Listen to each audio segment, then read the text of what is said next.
Mutiara Hikmah Official, menyingkap hikmah di balik sunnah.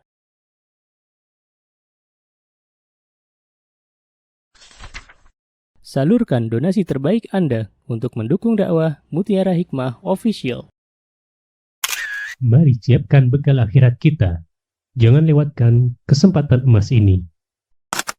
Ayo kita berkontribusi dalam program pembangunan Masjid Mutiara Hikmah yang dibina langsung oleh Ustadz Hanan Yasir MA dan Ustazah Imro'atul Azizah.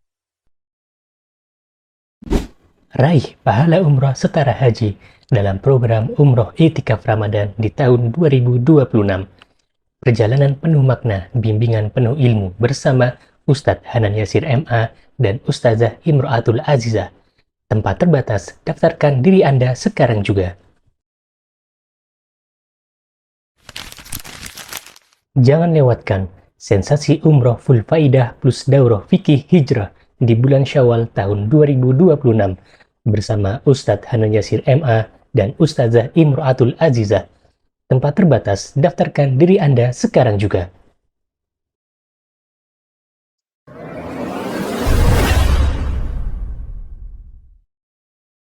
Teman-teman yang saya cintai karena Allah, jangan lupa di hari-hari ini kita banyak ya mendoakan kaum muslimin, banyak mendoakan negeri Indonesia yang tercinta ini, banyak mendoakan pemimpin-pemimpin, karena subhanallah nikmat aman itu adalah nikmat yang sangat luar biasa.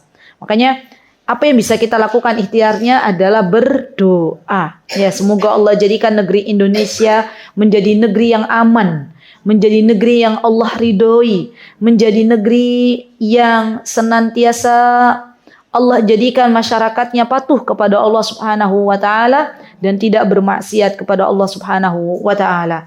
Amin Allahumma amin. Hari ini insyaallah pagi ini kita akan belajar bersama-sama, tapi sebelumnya saya mohon maaf teman-teman, ada keterlambatan tadi qadarullah, ada sedikit kendala di hotel. Ya, alhamdulillah. Jadi Masya Allah kemarin tuh enggak full, hari ini Masya Allah fullnya luar biasa. Ya Masya Allah, alhamdulillah ala kulli hal. Yang di Jakarta ini ke Tangerang ya, ke BSD.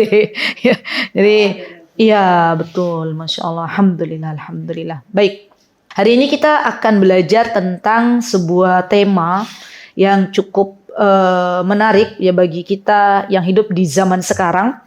Dengan sebuah tema menjaga iman di zaman fitnah. Ya, ketahuilah wahai saudariku bahwa fitnah kita inikan dulu ya, selaraskan dulu. Ya, definisi fitnah itu apa? Fitnah itu kalau pertemukan dengan masalah iman itu artinya berarti bukan tuduhan, tetapi ujian. Ya. Sama ketika misalnya disebutkan fitnah kubur, itu juga bukan tuduhan, tetapi ujian. Ya, jadi fitnah itu adalah maknanya adalah ujian. Ya, di mana fitnah semakin hari, semakin bertambahnya tahun, itu semakin berat. Ya, ujian yang Allah berikan semakin mendekati hari kiamat, maka semakin berat. Dan orang-orang yang hidup di zaman fitnah ini, teman-teman, akan mendapatkan pahala yang lebih banyak lagi jikalau mereka bersabar menghadapi fitnah akhir zaman. Jadi dulu ada sahabat yang bertanya kepada Rasulullah SAW, ya Rasulullah, ya, ketika Rasulullah mengatakan akan ada ya umatku yang mendapatkan pahala yang luar biasa. Maka para sahabat bertanya, ya Rasulullah, siapakah mereka? Kata Rasulullah SAW, mereka adalah umatku yang hidup di akhir zaman, di mana fitnahnya Masya Allah luar biasa, ujiannya berat, cobaannya berat, tapi mereka tetap berpegang teguh dengan Al-Quran dan Sunnah. Masya Allah. Jadi teman-teman yang saya cintai karena Allah, mari kita terima, ya kita kan terima dulu ya. Ketika kita hidup di akhir zaman, kita terima dulu. Alhamdulillah. Semakin kita sabar, semakin Allah Subhanahu wa ta'ala memberikan pahala yang sangat banyak. Baik, mari kita sekarang belajar tentang apa yang disebutkan oleh para ulama terkait dengan fitnah. Fitnah itu terbagi menjadi dua. Ada fitnah syahwat, ada fitnah syubhat. Dan dua-duanya sangat mengerikan. Fitnah syahwat itu misalnya apa teman-teman? Fitnah syahwat itu misalnya godaan nafsu. Ya, jadi nanti sepertinya tidak cukup waktunya kalau kita akan bagi nafsu itu ada apa saja. Nafsu ya al-ammaratum bisu, nafsu lawamah dan nafsu mutmainnah. Ya, jadi kita itu punya 3 nafsu. Ya. Dan subhanallah teman-teman, setiap kali kita akan melakukan sesuatu pasti hati kita itu berbicara. Maka tugas kita adalah dengarkan apa kata hati, gitu ya. Termasuk ketika kita mau makan, itu kan ada nafsu tuh, ya. Ada makanan yang kelihatannya enak, misalnya ya, tapi ternyata itu mengandung banyak mudorot, ya. Maka nafsu kita pengennya makan karena bagus, ya. Oke, bentuknya. Tapi ketika kita dengarkan hati kita, jangan deh itu gulanya terlalu banyak, gitu kan ya. Itu tepungnya terlalu banyak. Nanti kalau kamu makan makanan ini, nanti tubuhmu jadi tidak baik. Ya, berarti ini ujian. Mau dimakan apa enggak? Itu ujian nafsu. Kemudian syahwat itu juga zaman sekarang ya. Subhanallah. Ada banyak wanita ya bagi kaum laki-laki yang menjadi fitnah di zaman sekarang. Ya, kemarin saya di Asal yang mengisi kajian judulnya terpesona dengan Pebinor. Nah, Pebinor itu apa coba? Perebut laki orang, perebut bini orang, pelakor perebut laki orang, Pebinor perebut bini orang. Kenapa tema itu diangkat? Karena banyak zaman sekarang, subhanallah, ya wanita-wanita yang sudah tidak malu-malu lagi untuk menjadi pelakor. Banyak zaman sekarang laki-laki yang subhanallah agamanya bagus, tangguh, punya prinsip, tapi ketika hidayah dicabut oleh Allah Subhanahu wa taala, akhirnya terpesona dengan perempuan yang bukan istrinya. Ya, jadi di antara fitnah akhir zaman itu adalah wanita. Wanita semakin banyak wanita yang sudah tidak lagi memiliki rasa malu, banyak wanita yang subhanallah menjual dirinya hanya sekedar pengen mendapatkan harta. Ya, itu namanya fitnah syahwat. Dan ada juga teman-teman, di antara fitnah syahwat adalah harta. Makanya hati-hati. Harta itu sesuatu yang kelak kita ketika ditanya di akhirat ditanya dari 2 jalur. Ya, dari mana dan untuk apa? Apa kata Rasulullah SAW? La tazula qadama abdin yaumal qiyamah hatta yus'al an arba'. Tidaklah kaki kita bergerak pada hari kiamat kecuali ditanya 4 perkara. Dan dari 4 perkara itu teman-teman yang akan ditanya masalah harta. Dari mana dan untuk apa? Dan pada zaman sekarang banyak orang sudah tidak lagi memperhatikan harta itu dari mana, halal atau haram, gitu ya. Apalagi kita sering mendengar mencari yang haram aja susah, bagaimana mencari yang halal, gitu kan ya. Makanya kita berdoa kepada Allah. Yuk kita berdoa, kencangkan doa kita. Allahumma kfina bihalalika an haramik waghnina bifadlika amman siwak. Yuk kita bareng-bareng teman-teman tulis doa ini. Allahumma kfina bihalalika an haramik. Allahumma kfina bihalalika an haramik waghnina bifadlika amman siwak. Allahumma kfina bihalalika an haramik waghnina bifadlika amman siwak. Kita meminta kepada Allah agar Allah Subhanahu wa taala memberikan kepada kita harta yang halal saja. Ya. Kenapa teman-teman? Karena harta yang halal ini adalah bagian dari kenikmatan yang Allah beri kepada kita dan Allah menyelamatkan kita. Ya. Dan seorang anak ketika diberikan harta yang tidak halal oleh orang tuanya, maka akan menjadi daging dalam dirinya dan daging tersebut tumbuh menjadi daging yang akhirnya tidak mau mentaati Allah Subhanahu wa taala. Jadi efek dari harta haram itu luar biasa. Ya. Baik. Kemudian teman-teman, di zaman sekarang ya banyak orang subhanallah yang sudah tidak takut lagi dengan masalah riba, sudah tidak lagi takut dengan masalah pinjaman online, pinjol gitu ya. Bahkan kemarin kita pernah mendengar ada salah satu rektor di salah satu universitas terkenal di Indonesia ya. Dan kalau teman-teman dengar itu kok bisa ya beliau bilang begitu gitu ya. mbaknya kok langsung begini-begini, paham ya? Ya. Beliau bilang kalau ada mahasiswa yang nggak bisa masuk universitas, ya udah pinjol aja, katanya gitu ya. Subhanallah. Bukankah rektor, dosen itu adalah ya sosok yang seharusnya masyarakat ya meneladani dari mereka, bagaimana ketika mereka sudah berkata demikian. Maka subhanallah teman-teman, ini adalah ujian bagi setiap kaum muslimin. Apakah ya, dengan adanya pinjaman online yang begitu mudah untuk didapatkan, akhirnya ya bukan untuk sebuah kebutuhan tapi sebuah keinginan, akhirnya pinjam ya. Pinjam meminjam di dalam Islam itu diperbolehkan. Tapi ingat, yang namanya pinjam meminjam, hutang, itu semuanya adalah bagian dari sesuatu yang tidak menenangkan. Ya, jadi lebih ke apa ya? Jadi pikiran gitu ya. Sehingga kita untuk pada masa-masa sekarang nih teman-teman, hati-hati ya dalam mengelola keuangan. Ya, jangan sampai kita banyak keinginan gitu kan daripada pemasukan. Ya, dan subhanallah teman-teman, apalagi nih kita para wanita, para akhwat ya. Kalau kita salah bergaul aja, sedikit saja salah bergaul, subhanallah. Ya, maka banyak kasus-kasus itu yang akhirnya subhanallah ibu-ibu ya muslimah pinjam online tanpa izin dari suaminya. Ya, suaminya dipinjam KTP-nya, ya, emaknya belanja, ibunya belanja baju-baju branded ya dan tas-tas, dan akhirnya apa yang dikejar-kejar suaminya. Nah, ini kan ujian juga, bagian dari ujian.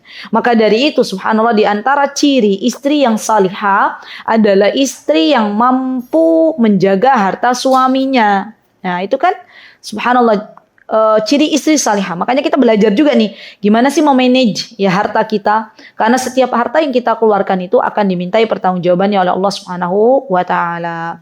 Baik, kemudian fitnah syahwat, juga hiburan. Ya, termasuk pada hari ini di antara fitnah syahwat adalah media sosial. Itu fitnah syahwat. Kenapa?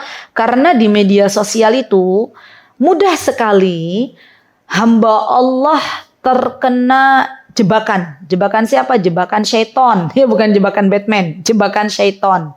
Ya. Coba teman-teman, ada enggak hamba Allah yang tinggal di rumah, enggak kemana-mana, di rumah, enggak keluar rumah, di rumah, tapi na'udzubillah summa na'udzubillah akhirnya selingkuh? Ada zaman sekarang ya. Dan ada enggak dari rumah ya enggak keluar, dia melakukan aksinya di media sosial untuk menipu orang? Banyak ya. Maka dari itu zaman sekarang berhati-hatilah ketika Allah memberikan amanah kepada kita kesempatan untuk bersosial media. Ya, karena itu adalah ujian. Jangan sampai sarana yang Allah berikan itu justru untuk bermaksiat kepada Allah Subhanahu wa taala. Gitu ya. Masya Allah teman-teman, ngeri pakai banget ya. Kalau kita nggak bisa menjaga diri kita, ngerem gitu ya, maka akan kebablasan. Ya, banyak kan zaman sekarang ibu-ibu yang asik bersosial media, anaknya dibiarkan. Ya, bahkan anaknya malah disuruh mainan HP, anaknya disuruh diperintahkan untuk pegang HP untuk main games. Itu kan banyak zaman sekarang. Ya, maka dari itu teman-teman, yuk mari kita berdoa kepada Allah, ya Allah, jangan jadikan aku itu budaknya sosial media, gitu ya. Kenapa? Karena capek hidup ini. Kalau waktu kita habis untuk bersosial media, dan semakin banyak yang kita lihat di sosial media, maka semakin berkurang rasa syukur kita kepada Allah Subhanahu wa taala. Yang ada kita membanding-bandingkan kehidupan kita dengan kehidupan orang lain, dengan kehidupan artis. Kok enak banget ya artis ya, bisa jalan-jalan kemana-mana gitu kan. Enak banget kayaknya tuh hidupnya, mau apa juga bisa dibeli. Dan dari situ kita akhirnya tidak bersyukur kepada Allah. Ya, subhanallah. Ini saya pernah ya bertemu dengan salah seorang, di mana beliau itu sudah stuck gitu. Pokoknya pengen nyoba, ya Allah saya pengen nyoba, kata beliau begini. Saya tuh pengen nyoba 2 hari aja, saya nggak buka sosial media. Ya, kata beliau. Yang terjadi apa? 2 hari ya puasa sosial media. IG-nya nggak dibuka, sosial medianya nggak dibuka gitu ya. Yang ada jiwanya mulai tenang. Subhanallah. Jadi kadang kalau kita lagi bingung, lagi pusing teman-teman, ini diantara faktornya ya karena kita banyak bersosial media, banyak membuka-buka gitu loh. Ya, coba deh ya lakukan ini puasa gitu, sehari aja coba. Kira-kira kuat apa enggak nih ibu-ibu? Oh, insya Allah, insya Allah. Ya, anaknya bilang, ibu kok sekarang lebih lembut ya, nggak marah-marah. Gitu. Ibu lagi puasa. Puasa apa? Nak puasa sosial media gitu ya, masya Allah. Pasti ada perubahan, pasti. Ya, jadi perlu teman-teman kita itu terkadang harus menepi. Ya, menepi dari mana usaha dari hiruk pikuk dunia yang nggak pernah selesai. Ya, apalagi zaman sekarang nih di sosial media di mana-mana. Ya. Di situ ada demo gitu kan ya. Sebagian orang ya sudah mengalami ketakutan yang sangat luar biasa. Ya, bahkan sudah menerka-nerka nanti gimana ini ya bulan depan kepemerintahan Indonesia seperti apa. Itu kan overthinking. Semakin overthinking teman-teman, semakin kepala kita itu pusing. Ya, makanya sekarang nih ya dulu kita bisa ambil pelajaran waktu Covid. Ya, subhanallah. Di antara salah satu dokter Indonesia itu menyarankan sudah jangan banyak buka sosial media. Semakin banyak membuka sosial media, kita semakin stres. Ya. Dan untuk hari-hari ini juga coba deh ya puasa dulu, nggak buka sosial media kita kecuali memang sesuatu yang penting. Maka insya Allah Allah akan tenangkan jiwa kita. Baik, itu namanya fitnah syahwat. Ya, baik. Kemudian di antara fitnah syahwat teman-teman, zaman sekarang adalah subhanallah banyak orang yang lebih percaya ke konten-konten yang belum jelas sumbernya. Itu fitnah syahwat juga. Ya.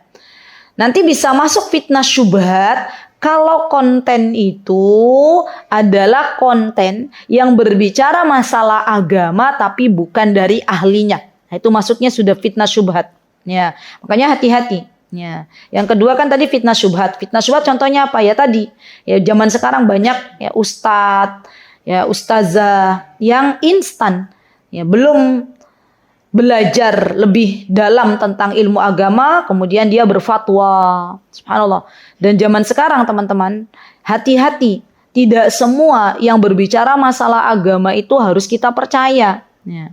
Kemarin saya ketemu dengan salah satu jamaah. Jamaah itu bertanya kepada saya, Ustazah, saya pernah dengar seorang ustadz. Di mana Bu dengarnya di kajian? Enggak, ya. Di mana? Di sosial media. Ustadz itu bilang apa? Ya, katanya Ustazah boleh kok sekarang itu jual beli emas online. Katanya gitu ya. Ini kata beliau. Ya. Saya tanya lagi, ustadznya bilang apa? Kok boleh jual beli emas online? Katanya zaman sekarang itu ya dalilnya dibawakan bahwa sekarang itu katanya karena emas itu bukan menjadi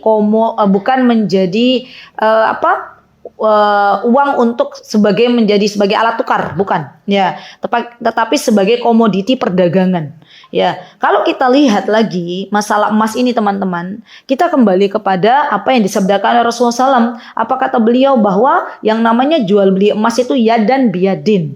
Ya ada uang, ada barang. Itu adalah kaidah yang harus kita pegang. Ya nanti pada masanya akan ada orang yang mengatakan dibolehkannya kredit emas, dibolehkannya cicilan emas, dibolehkannya emas dengan membeli cara online kan? Ya kan? Sekarang udah ada ya. Nah, itu fitnah akhir zaman. Kita masih berpegang teguh dengan prinsip yang ada dalam hadis-hadis sahih atau kita mulai mendengarkan satu persatu ya ustadz-ustadz yang notabene nun sewu bukan ahli dalam fikih misalnya. Gitu ya. Jadi kita perlu yang namanya belajar zaman sekarang itu berhati-hati teman-teman. Ya baik itu di sosial media ataupun di majelis taklim. Ya, perlu pilah dan pilih lagi. Baik, kemudian yang kedua adalah fitnah syubhat. Ya tadi fitnah syubhat ya sudah saya gambarkan. Di antaranya adalah ya kita tidak bisa menyaring, kita mempercayai konten-konten yang ada kalau kita kaitannya dengan sosial media ya. Kemudian kita akhirnya endingnya itu kita mengamalkan sesuatu yang belum jelas sumbernya. Ini banyak juga nih. Zaman sekarang itu subhanallah teman-teman mudah sekali ya bagi setiap orang yang bermain di sosial media itu menyebarkan sesuatu yang belum kebenarannya tuh belum sah, belum benar gitu ya. Itu mudah sekali. Ya. Dan hati-hati, jari jemari kita ini akan bersaksi di hadapan Allah Subhanahu wa taala. Jangan mudah kita share, jangan mudah kita bagikan sebelum apa yang ada di dalam berita tersebut benar adanya. Ini hati-hati. Ya. Kemarin yang terbaru teman-teman tahu ada salah satu Ustadz Sunnah ya diuji sama Allah. Diuji sama Allah di sosial media itu disebutkan namanya Ustadz Fulan. Ya, Ustadz Fulan ini berkata, katanya gitu ya. Ustadz Fulan ini mendukung polisi yang melindas ojol gitu ya. Karena ya ojol ini dia demo tidak sesuai dengan manhaj sunnah gitu ya. Ya, disebutkan Ustadz Fulan. Setelah diklarifikasi, ditabayun kepada Ustadz Fulannya, apakah benar Ustadz bilang begitu di masa-masa lagi panas memanas begini? Ustadz Fulan mengatakan, wallahi saya tidak pernah berkata demikian.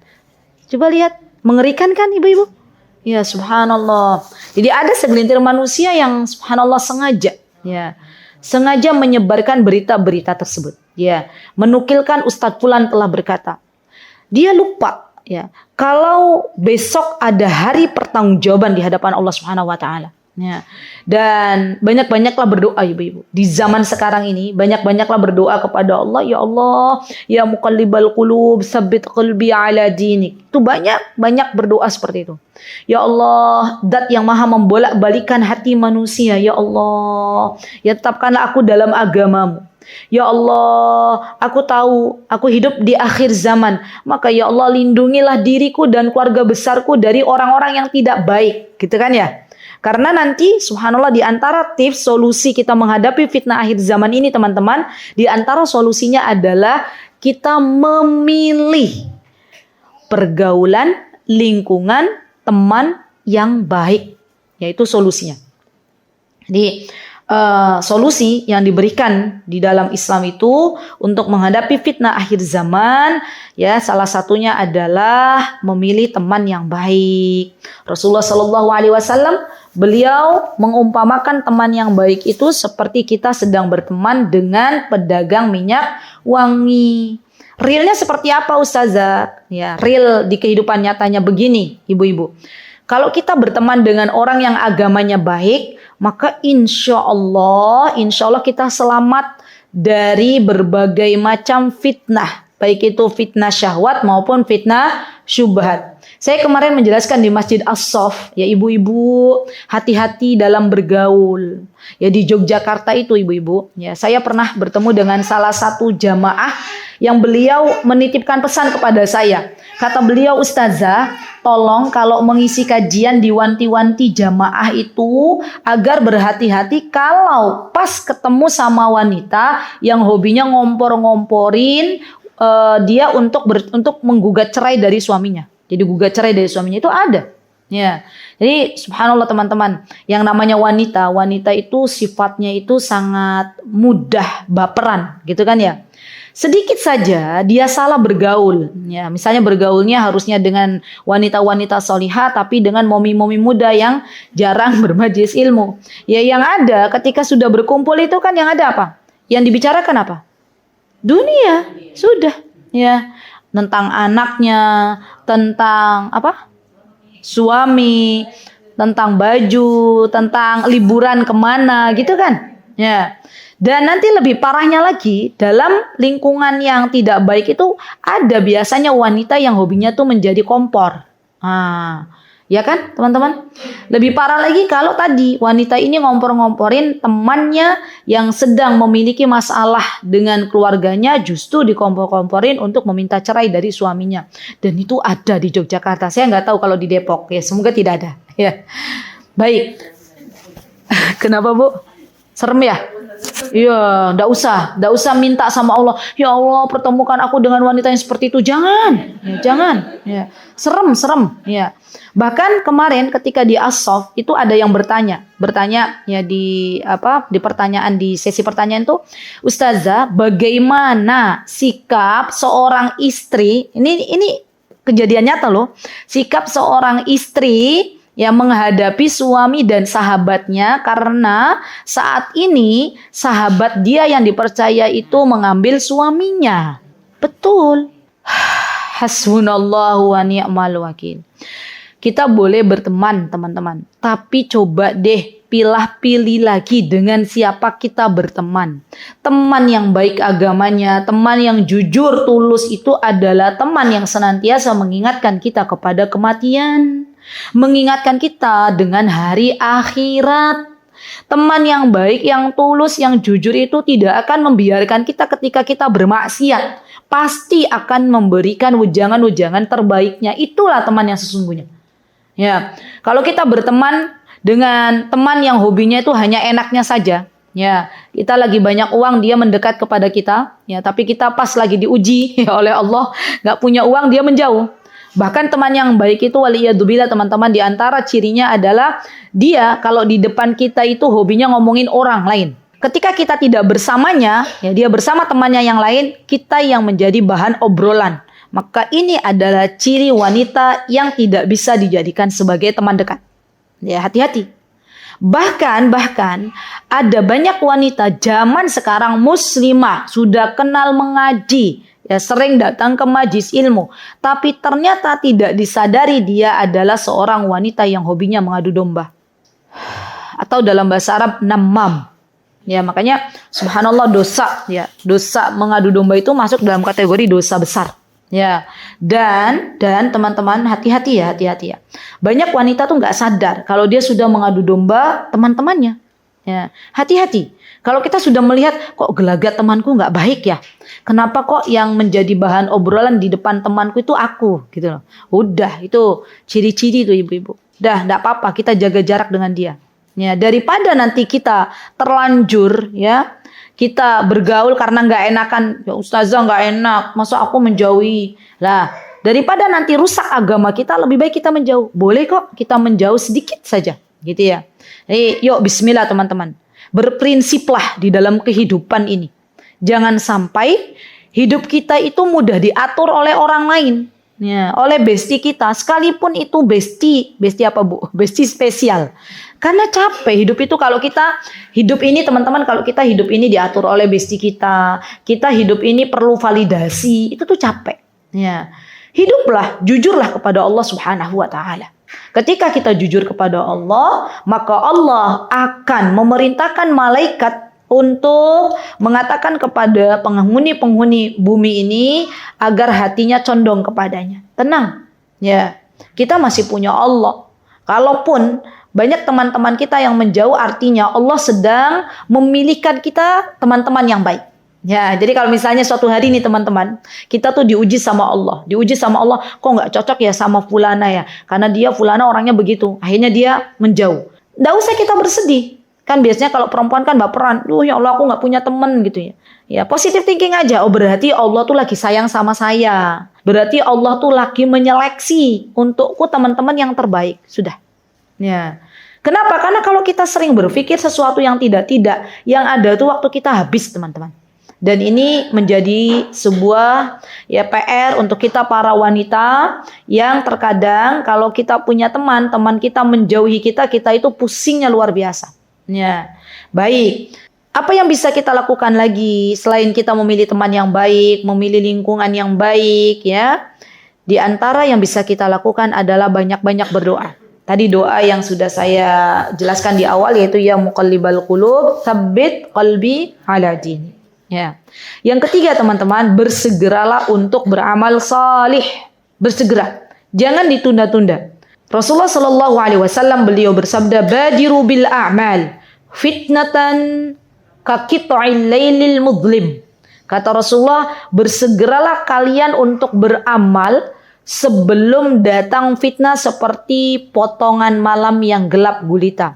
Bagaimana caranya? Ya, merealisasikan di dalam kehidupan kita sehari-hari. Begini, terkadang kita teman-teman diberikan hidayah, petunjuk oleh Allah untuk baca Al-Quran. Iya enggak?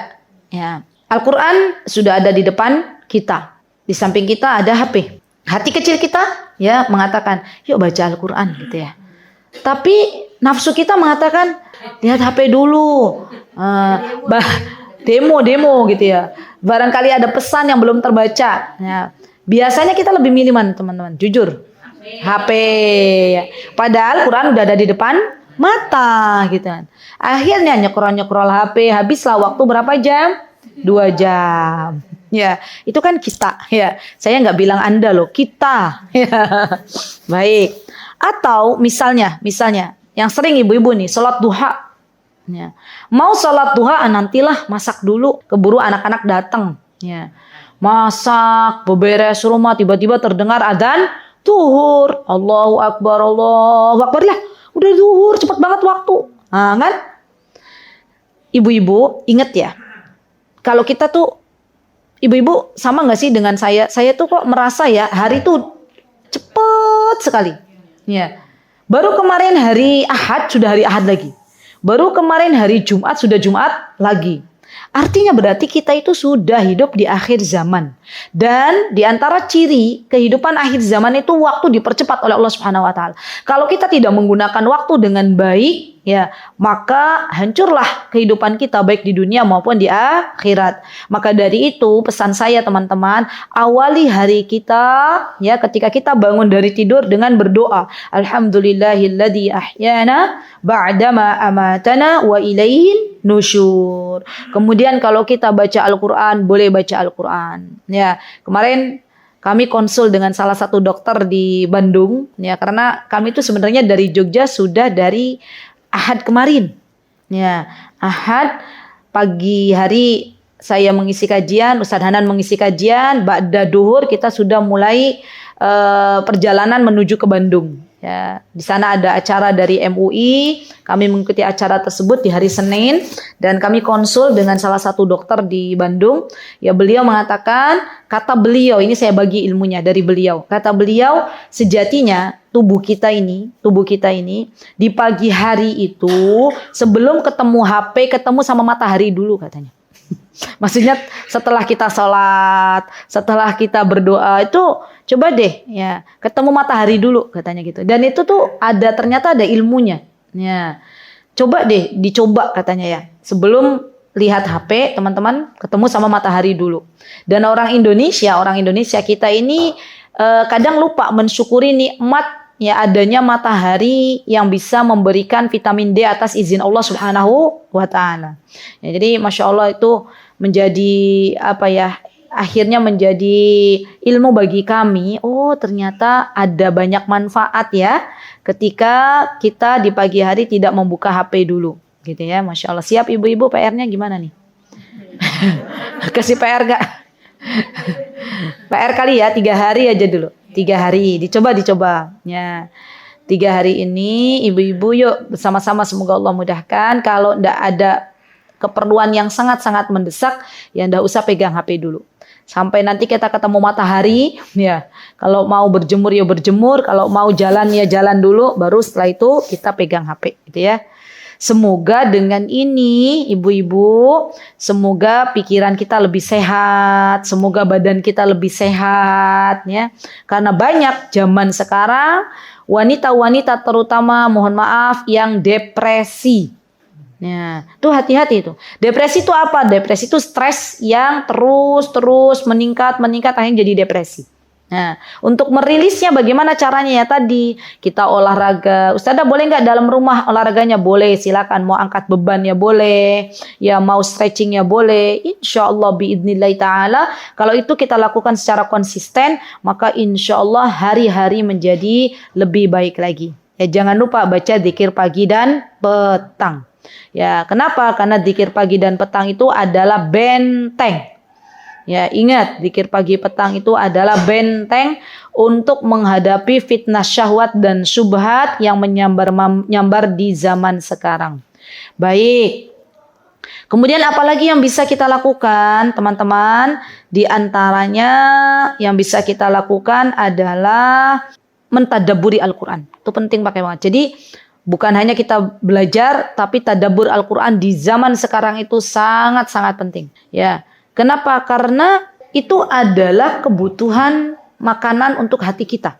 Jadi salah satu makanan ya yang bisa kita lakukan di pagi hari untuk hati kita itu adalah tadabbur. Kan sosial medianya kan tadi puasa dulu tuh, ya kan? Mengurangi paparan sosial media di pagi hari. Apa yang bisa kita lakukan kegiatannya? Kegiatannya adalah membaca Al-Quran, tadabbur Al-Quran. Misalnya teman-teman, karena kita wanita muslimah, misalnya yang kita ingin tadabburi pekan ini dibikin target. Surat An-Nur, nah, itu bagus tuh. Ya, surat An-Nur itu kita harus paham. Ya, itu bagus banget, banyak hukum-hukum untuk para muslimah di situ. Surah Al-Ahzab, surat Al-Ahzab itu juga bagus.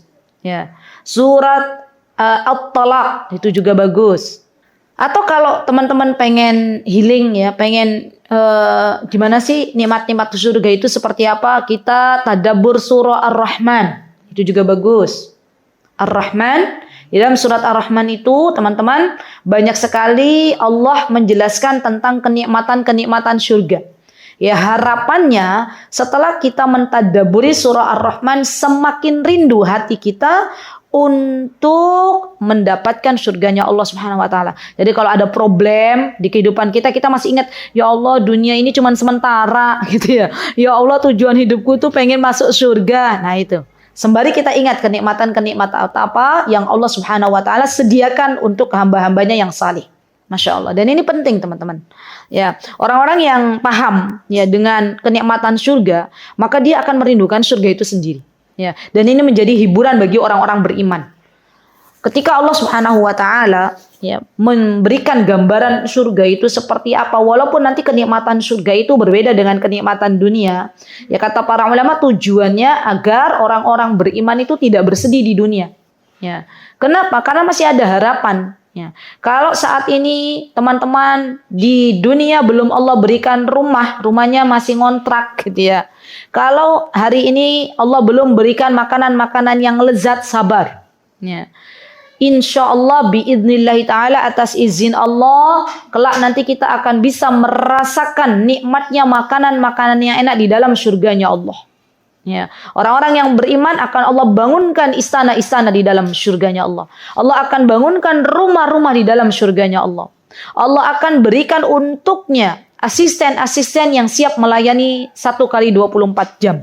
Dan itu menjadi hiburan untuk kita semuanya. Dan ketahuilah bahwa surga Allah itu luasnya lebih luas daripada langit dan bumi.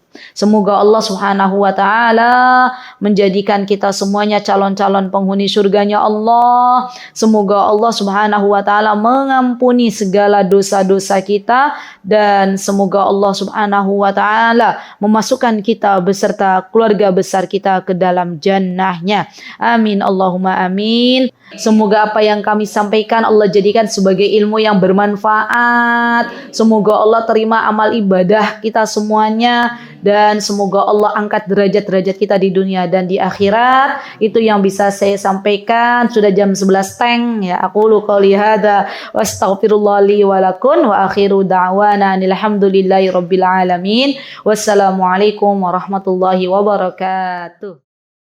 Mutiara Hikmah Official, menyingkap hikmah di balik sunnah.